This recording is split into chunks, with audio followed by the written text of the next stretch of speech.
নমস্কার বন্ধুরা, Papiya's cooking and lifestyle চ্যানেলে আপনাদের সবাইকে স্বাগত। আজকে আমি সম্পূর্ণ নিরামিষ ওলকপি বা শালগমের দম রান্না করে দেখাবো আপনাদেরকে। তো আমার এই ভিডিওটা না টেনে শেষ পর্যন্ত পুরোটা দেখবেন, ভালো লাগলে লাইক কমেন্ট শেয়ার করবেন আর আমার সঙ্গে থেকে দেখতে থাকুন আমি কিভাবে ওলকপি বা শালগমের দম তৈরি করে দেখাচ্ছি আপনাদেরকে।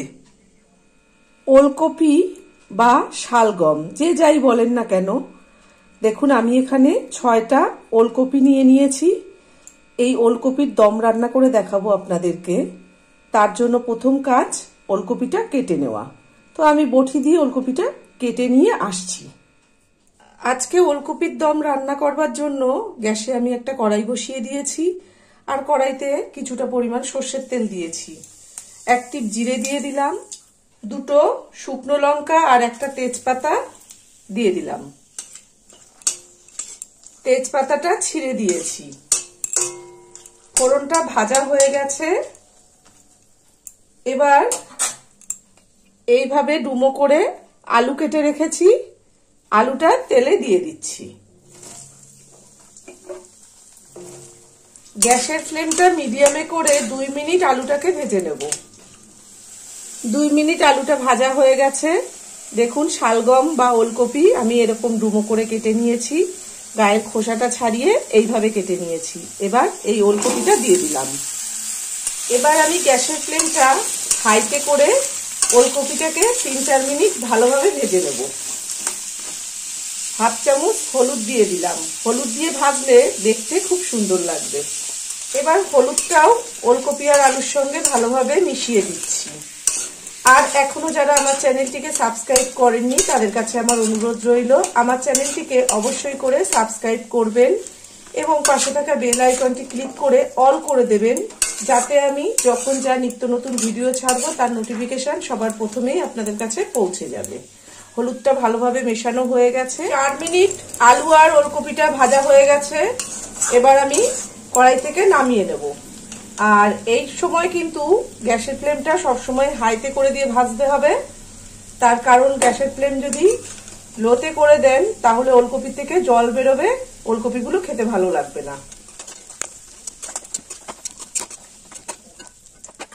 ওলকপিটা নামিয়ে নিয়ে কড়াইতে যে তেলটা আছে সেই তেলের মধ্যেই একটা টমেটো ছোট ছোট করে কুচিয়ে নিয়েছি, সেই টমেটোটা দিয়ে দিলাম।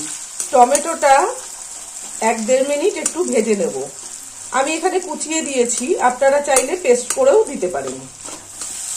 1.5 মিনিট টমেটো ভাজা হয়ে গেছে। গ্যাসের ফ্লেমটা হাইতে করে দিয়ে 1.5 মিনিট ভেজে নিয়েছি। 1 চামচ ধনের গুঁড়ো দিয়ে 1 চামচ থেকে একটু কম শুকনো লঙ্কার গুঁড়ো দিলাম। 1 চামচ নুন দিলাম। 1/2 চামচ হলুদ দিলাম। 1 চামচ আদা বাটা দিলাম। 1/2 চামচ জিরের গুঁড়ো দিলাম। সামান্য একটু জল দিলাম। এবার এই সব মশলা খুব ভালোভাবে কষিয়ে নেব। দেখুন মশলাটা খুব সুন্দর কষানো হয়ে গেছে, মশলা থেকে তেল ছাড়ছে। এবার আমি ভেজে রাখা ওলকপি আর আলুটা দিয়ে দিলাম।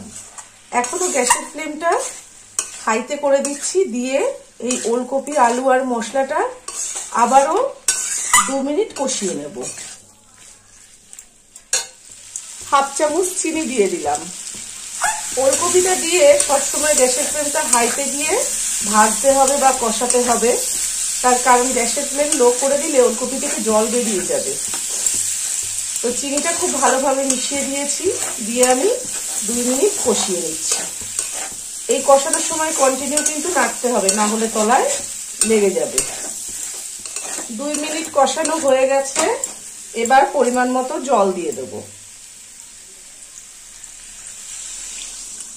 ওলকপি আলু আর মশলাটা জলের মধ্যে খুব ভালোভাবে মিশিয়ে দিলাম।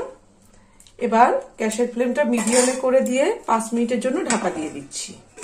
5 মিনিট হয়ে গেছে, গ্যাসের ফ্লেমটা লোতে করে দিয়ে ঢাকাটা খুলে দিলাম। কাঁচা লঙ্কা মুখ ফাটিয়ে দিয়ে দিলাম। যেহেতু এটা সম্পূর্ণ নিরামিষ রান্না সেই জন্য স্বাদ মতন আরেকটু চিনি দিয়ে দিলাম। আগে মশলা কষাবার সময় আমি নুন দিয়েছিলাম, এখন আবার 1/2 চামচ নুন দিয়ে দিলাম। নুন আর চিনিটা তরকারির সঙ্গে খুব ভালোভাবে মিশিয়ে দিচ্ছি আর আমি সব সময় সব ভিডিওতেই বলি, নুন ঝাল মিষ্টি আপনারা আপনাদের নিজেদের স্বাদ মতন দিয়ে রান্না করবেন। সব মেশানো হয়ে গেছে। এবার গ্যাসের ফ্লেমটা লোতে করে দিয়ে আবারও 4-5 মিনিট একটু ঢাকা দিয়ে দেব। আবারও 5 মিনিট হয়ে গেছে, আমি ঢাকাটা খুলে দিচ্ছি।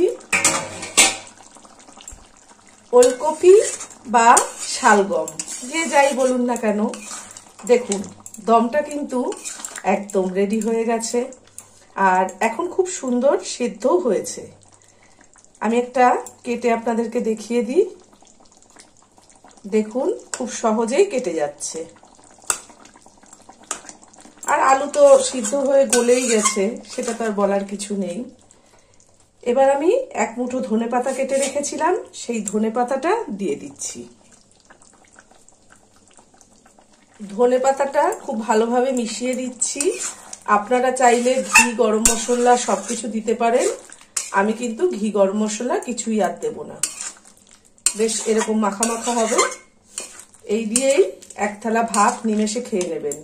ভাত, রুটি, লুচি, পরোটা যাই বলুন না কেন, সবকিছুর সঙ্গেই খেতে দারুণ লাগবে। যারা কখনো ওলকপি খায় না তারাও চেয়ে খাবে। দেখুন রান্নাটা আমার কমপ্লিট হয়ে গেছে, ধনেপাতাটা খুব ভালোভাবে মেশানো হয়ে গেছে। এবার আমি গ্যাসটা নিভিয়ে দিয়ে 5 মিনিট ঢাকা দিয়ে রাখবো, তারপরে পরিবেশন করে আপনাদেরকে দেখাবো। দেখুন বন্ধুরা, আমার ওলকপি বা শালগম যে যাই বলুন না কেন, তার দমটা কিন্তু একদম রেডি করা হয়ে গেছে। আর আজকে আমি যেভাবে রান্নাটা করলাম, আপনারা বাড়িতে ঠিক এইভাবেই রান্নাটা করবেন, করে একবার হলেও খাবেন। আশা করি আপনাদের খুব ভালো লাগবে। আর আজকে আমার ভিডিওটা কেমন লেগেছে অবশ্যই কমেন্ট করে জানাবেন। ভালো থাকবেন, সুস্থ থাকবেন। ধন্যবাদ।